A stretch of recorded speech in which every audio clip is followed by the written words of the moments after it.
Larry Caputo, the ex-husband of Long Island medium Theresa Caputo, has recently suffered a major business loss. He was trying to flee the country after being financially devastated, but was detained by immigration police. The U.S. court sentenced her to 5 years in prison and gave her 6 months to repay the bank loan. Theresa Caputo was very happy to hear this news because her ex-husband had taken a lot of money from her. Once upon a time, in a small but bustling town in New York, lived Larry Caputo, the ex-husband of the famous Long Island medium Theresa Caputo. Larry had once lived a life of luxury, thanks to the wealth accumulated through his marriage to Theresa. But when the couple parted ways, things took a sharp turn for the worse. Larry had always been an ambitious man, but his dreams of grandeur quickly became his downfall. He invested heavily in risky ventures that promised huge returns, but instead, they ended in disaster. Soon, Larry was drowning in debt, his business empire collapsing under the weight of his poor decisions. With mounting pressure and a trail of broken promises, Larry saw only one way out: escape. He planned to flee the country, hoping to start fresh far away from his creditors and the ever-watchful eyes of the media. However, his plan didn't go as expected. As Larry tried to board a flight to an undisclosed destination, immigration authorities intercepted him. His escape was thwarted, and he was taken into custody. The news of his arrest spread quickly, and it became the talk of the town. The court, taking into account the severity of Larry's financial mismanagement, sentenced him to 5 years in prison. The judge also ordered him to repay the substantial bank loan he had defaulted on, giving him 6 months to arrange the funds. The entire ordeal had shattered Larry's dreams, and he was left to face the consequences of his actions. Theresa, on the other hand, heard the news with a sense of vindication. For years, she had watched Larry drain their shared wealth, leaving her with nothing but memories of a once promising partnership. She had been the one who held the family together while he pursued risky business ventures. When they divorced, Larry took a significant portion of their assets, and Theresa had been left to rebuild her life from scratch. But now, as she learned of Larry's financial downfall and his subsequent legal troubles, a wave of relief washed over her. The man who had caused her so much grief was now facing his own consequences. Though she didn't rejoice in his suffering, Theresa couldn't help but feel a sense of justice. It was as if fate had finally caught up with Larry, and her hard work, resilience, and ability to move forward had finally paid off. As for Larry, the years ahead would be long and challenging. He would have to confront the mistakes of his past and rebuild his life from the ground up. But for Theresa, it was a moment of quiet satisfaction, knowing that sometimes karma has a way of finding those who least expect it. And so, in the end, both Theresa and Larry learned valuable lessons about life, love, and the importance of managing one's finances wisely. While Theresa continued to thrive, Larry had to face the consequences of his decisions, knowing that there was no escaping the truth.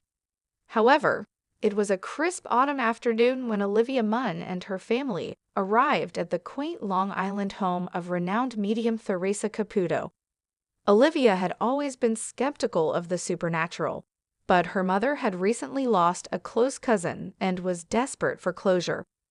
At her mother's urging, and with a little curiosity of her own, Olivia agreed to the reading. Theresa greeted them with her signature big hair, sparkling nails, and an energy that immediately filled the room.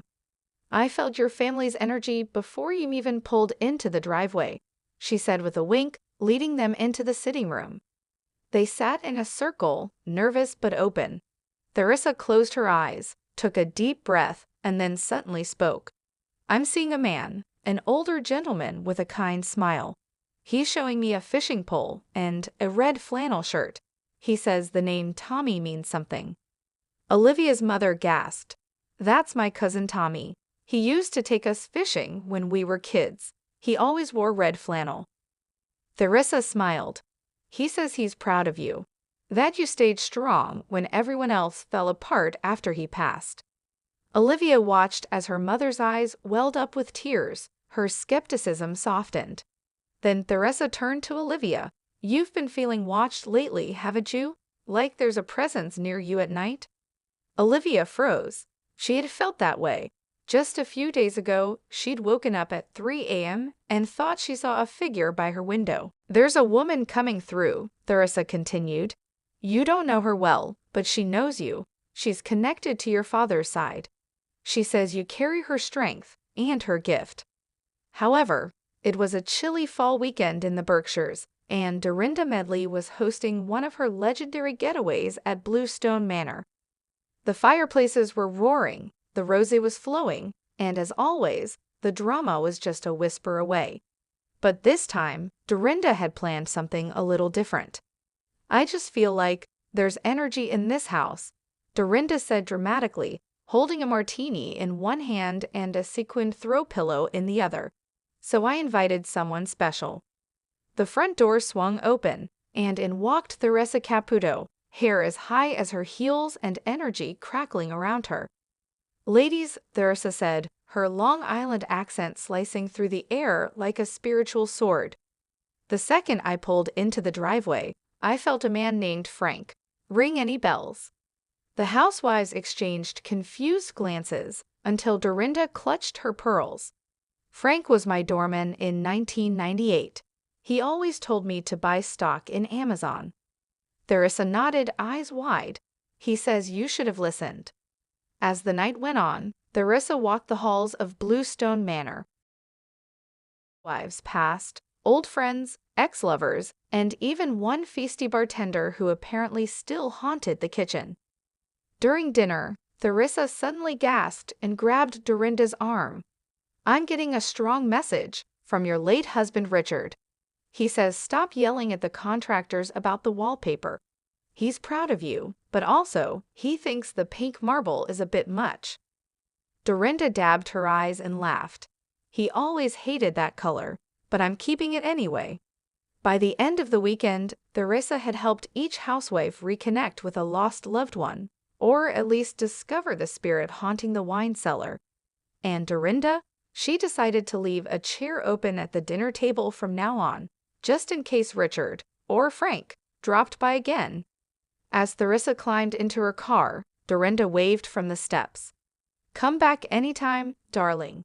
Next time, we're doing a séance and a cocktail crawl." However, it was a humid summer evening in Nashville, and the streets around Broadway were alive with music, neon lights, and the scent of barbecue in the air.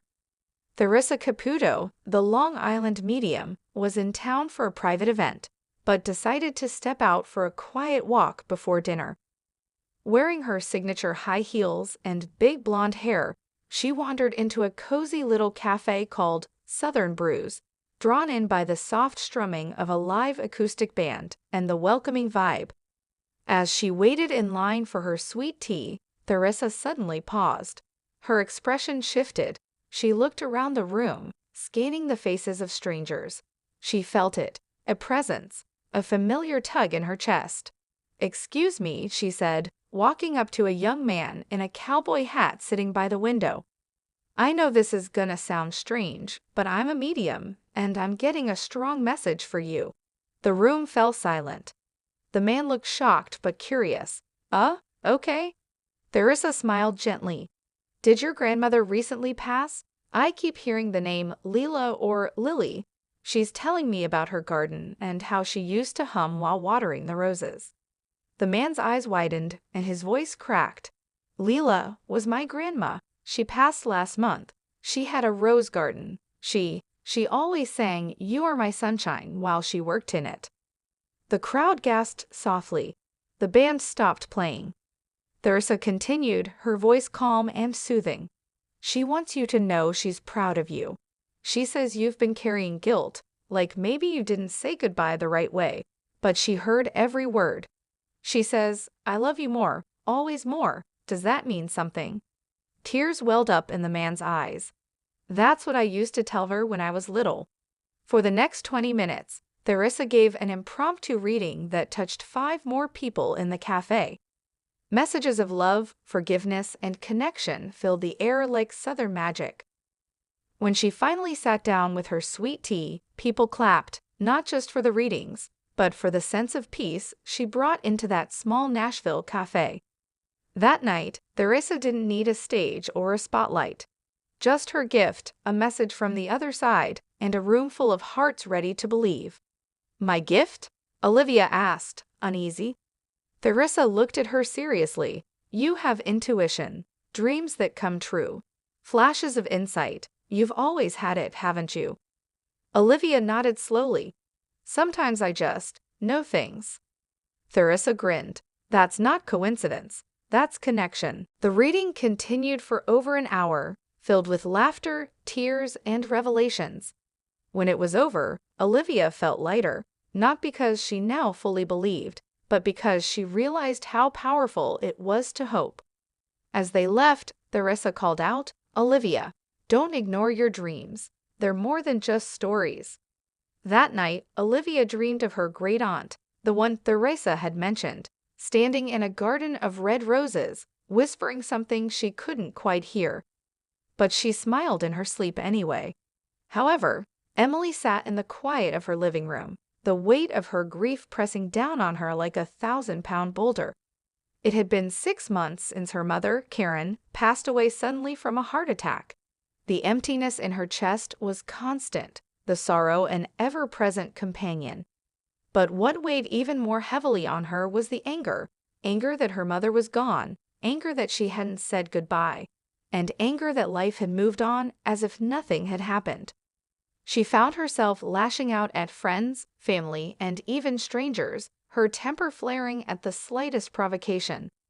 She had never been an angry person, but now it felt like the only emotion she could hold onto, the only thing that kept her from falling into complete despair. One evening, Emily found herself flipping through the TV channels, trying to distract herself. She paused when she saw a familiar face, Theresa Caputo, the Long Island medium. She'd seen the show before, but tonight her curiosity tugged at her, as though something was drawing her to watch. Maybe, just maybe, she could find some peace or answers. As the episode began, Theresa began speaking to the audience. When we lose someone we love, we often feel an overwhelming range of emotions: grief, sadness, and yes, anger. And sometimes that anger isn't just directed at life or ourselves. It's directed at the loved ones we've lost because we want them back. Emily's eyes widened. She felt as if Theresa was speaking directly to her. Could it be that the anger she felt wasn't something she was supposed to carry alone? Could it be that her mother had something to say about it? Theresa continued, "I'm sensing a woman, someone who passed unexpectedly. She's telling me that she knows you're angry and she understands. But she wants you to know that it's okay to let go of that anger. She's not angry with you and she's not holding anything against you." Emily's breath caught in her throat. The description was so specific. It was like Theresa could feel her pain, her struggle. Could it be that her mother was speaking through Theresa? Could she really be hearing her? Theresa's gaze shifted, her eyes locking with the camera. "And she's also saying, I'm proud of you. You're stronger than you know, and I'm here, watching over you." Tears streamed down Emily's face, a mixture of relief and disbelief washing over her. She hadn't realized just how much she needed to hear those words until they were spoken aloud. Her mother wasn't angry with her. She wasn't lost to her forever. In some way, she was still here, still guiding her. As the show ended, Emily sat in silence, the anger that had plagued her for months slowly ebbing away. It wasn't gone completely, but it was softer now, less consuming. For the first time since her mother's passing, she felt a flicker of hope, as though the whispers from beyond were beginning to heal her broken heart. However, Theresa Caputo stood in the middle of a bustling street in Long Island, the sounds of city life swirling around her like an uncontrollable storm. But for Theresa, it wasn't just the noise of the world she was hearing. No, it was something far more intense. The whispers of the departed, the voices that clung to her like invisible threads. They were everywhere, She felt their presence before she even saw them, felt them tugging at her soul, urging her to listen, to bring closure to those left behind. But on this day, something was different. As Theresa closed her eyes for a moment, trying to center herself, a peculiar sensation overtook her. It was like the calm before the storm. The cacophony of spirits that usually buzzed in her ears suddenly fell silent. In the middle of the chaos of her everyday life, she felt an eerie sense of stillness. She could feel a shift in the energy. The usual flood of messages she received was gone. Instead, she was surrounded by an unnerving emptiness, like being in the eye of a hurricane. Everything around her was spinning, emotions, thoughts, memories, but in this strange center of calm, she found herself grounded. It was as if the universe was holding its breath, waiting for something. Theresa had been a medium for as long as she could remember, but she had never experienced anything quite like this before. It was a pause, a moment of reflection that made her question everything she had known about her gift. What was she truly meant to do? Who was she meant to help? Suddenly, a voice broke through the silence, a soft whisper that cut through the stillness like a knife. "Theresa, you're not alone. You never have been." The voice was familiar, almost like her own, yet distinctly different. It was a voice she hadn't heard in years. It was her mother, long past, and her words hit Theresa like a wave of emotion. She opened her eyes, fighting back tears, as the storm outside her mind began to roar again. But this time, she understood. The storm was not just about the spirits reaching out to her. It was about her connection to the world, to those she loved, and to those who needed closure. She had always been the one to deliver messages, to help others heal, but now it was time for her to heal as well. In the eye of the hurricane, Theresa realized that her journey as a medium wasn't just about the readings, or the messages. It was about finding peace in the chaos, about balancing the storm inside with the quiet moments of reflection. She wasn't just a vessel for the spirits of the departed. She was a woman who needed to find her own calm amidst the whirlwind of life. As she took a deep breath, Theresa felt a new sense of purpose. She wasn't just a medium, she was also a person, someone who, like everyone else, needed to understand herself before she could help others understand the messages from beyond. And in that moment, she was ready. The storm was not over, but it had become something different, something she could now face with newfound strength. The voices would always be there, but so would her own. And for the first time in a long time, Theresa was at peace with both. Hello lovely viewers, welcome to my channel. I am Mina, hope your day is so well. If you like the video, don't forget to subscribe the channel.